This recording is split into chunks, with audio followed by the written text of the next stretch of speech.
ক্যাটফিশিং শব্দটির সাথে আপনারা পরিচিত আছেন কিনা আমি জানি না।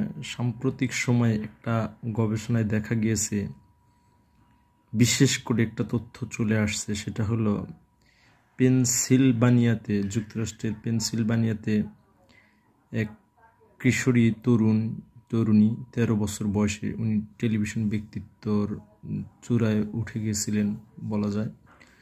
উনি অনলাইনে একটা পুরুষের সাথে উনি সম্পর্ক তৈরি করলেন, চ্যাট করলেন। আমরা যেরকম অনলাইন ফেসবুক, ইউটিউব, টুইটারে বন্ধুত্ব করি, মানুষের সাথে সম্পর্ক রাখি, এরকম একটা সম্পর্ক তৈরি করেছিলেন। সেই সম্পর্কের সুবাদে উনি জানতেন না যে ওই ভদ্রলোকের নাম ছিল টাইরি, ওনার বয়স 38 বছর, এবং ওই টাইরির সাথেই 13 বছর বয়সের মেয়েটা প্রেম বন্ধনে আবদ্ধ হলেন, এক ধরনের ভালোবাসা শুরু করলেন, ফ্লার্ট করলেন, চ্যাট করলেন, খোশ গল্প করলেন, সফট নাথিং করলেন। এবং এই তরুণীটিও তার এক বান্ধবীর মাধ্যমে, অনলাইনের এক বান্ধবীর মাধ্যমে, যার বয়সও প্রায় 30-32 মতো ছিল, সেই বান্ধবীটা মূলত সে বান্ধবী নামেই জানতো, কারণ বিভিন্ন মানুষের ছবি দিয়ে তার সাথে চ্যাট করা হতো, কথাবার্তা বলা হতো।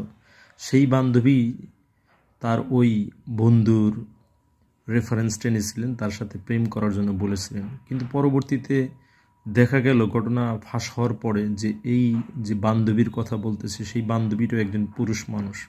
যাই হোক, মূল ঘটনায় আসি।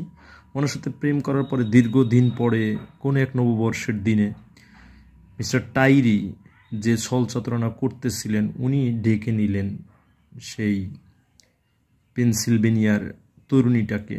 সেই তরুণীটা কোনো একটা মলে গেল, মলে হঠাৎ করে ঝড়ের গতিতে একটা গাড়ি নিয়ে এসে জোরপূর্বক তাকে নিয়ে গেলেন একটা বেস ক্যাম্পে। যেই বাড়িতে কেউ ছিল না, তাকে গণধর্ষণ করা হলো এবং সেটা লাইভ করা হলো, সেটা সম্প্রচার করা হলো।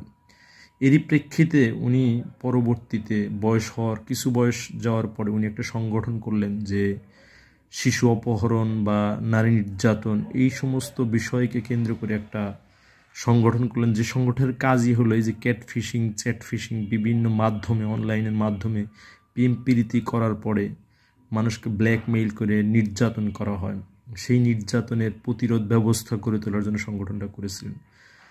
উনি বিভিন্নভাবে ফান্ড রাইজিং করতেছিলেন সেই সংগঠনের পক্ষে। এখানে যে মেসেজটা দেওয়া খুব জরুরি, সেটা হলো, আমরা প্রথম আলো, ডেইলি স্টার বা বড় বড় পত্রিকায় অনেক সময় দেখে থাকি যে মালয়েশিয়া থেকে, সিঙ্গাপুর থেকে, ইউএসএ থেকে, রাশিয়া থেকে, জাপান থেকে, কোরিয়া থেকে প্রেমের টানে বাংলাদেশে এসেছেন তরুণ বা তরুণী। কিন্তু আমরা এটা কখনোই জানি না সেই সমস্ত তরুণীর পরবর্তী লাইফ, বিয়ে করার পরে পরবর্তী লাইফ কীভাবে যায়, বা তারা মারা যায় কিনা, তারা গুম হয় কিনা, তাদের দাম্পত্য জীবন সুখী হয় কিনা, এই রকম গল্প কিন্তু আমরা পাইনি। সুতরাং এটা খুবই অ্যালার্মিং। আমাদের যারা তরুণ প্রজন্ম আছে, আমাদের যারা বাচ্চা ছেলেমেয়েরা আছে, অর্থাৎ টিনেজ বয়সে উঠেছে, সেই সমস্ত তরুণদের জন্য এই ভিডিওটা করা হলো। সেটা হলো, তাদের খুব সচেতন হওয়া উচিত যে কার সাথে সোশ্যাল সাইটগুলোতে সে যোগাযোগ করতেছে, কথা বলতেছে, এটা খুব বিচার বিশ্লেষণ করেই বন্ধু বানানো উচিত। না হলে কিন্তু আপনি গণধর্ষণের শিকার হতে পারেন। এবং ওই স্ট্যাটিস্টিক্সে এটাও দেখানো হয়েছিল যে বেশিরভাগ ক্ষেত্রেই পুরুষরা এই সমস্ত ক্ষেত্রে বেশি নির্যাতনের শিকার হয়, বিশেষ করে 55 থেকে 65-70 বছর বয়সের পুরুষরা, কারণ তারা নিঃসঙ্গতায় ভোগে বেশিরভাগ সময়, যার কারণে তারা প্রেম করে, নারীর সাথে মেশার চেষ্টা করে। সেই নারীরাই তাকে ব্ল্যাকমেইল করে ডলার কামিয়ে নেয়, বিভিন্নভাবে নির্যাতনের শিকার করে, অপমান অপদস্থের শিকার করে। সুতরাং এটা পুরুষদের যেমন সচেতনতার দরকার আছে, মেয়েদেরও সচেতনতার দরকার আছে।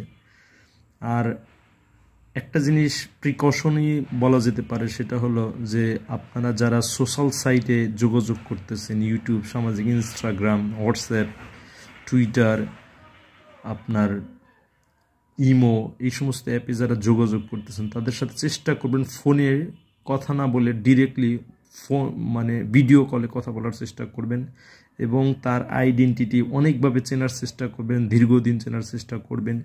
1 বছর, 2 বছর, 5 বছর, 10 বছরও কিন্তু এরকম তারা গুপ্তি মেরে থাকতে পারে আপনাকে ধর্ষণ করার জন্য, আপনার দ্বারা ভিডিও তৈরি করার জন্য। সুতরাং এটার জন্য খুবই সচেতন হওয়া দরকার। আদারওয়াইজ আমাদের এই সামাজিক যোগাযোগ রক্ষাকারী সাইটগুলোর উপরে যেভাবে প্রভাব পড়তেছে দিনকে দিন, আমাদের ছেলেমেয়েদের মানুষ করা খুবই কঠিন।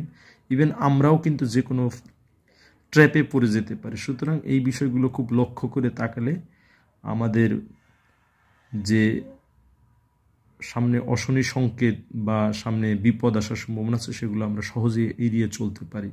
সুতরাং আমার সাবস্ক্রাইবার যারা আছেন তাদেরকে বলবো আপনারা এই ভিডিওটা খুব ভালো করে দেখে এদের যে বিষয়গুলো কথা বলা হয়েছে সেই বিষয়গুলো সচেতন থাকার জন্য বিনীত অনুরোধ করা হলো। ধন্যবাদ সকলকে।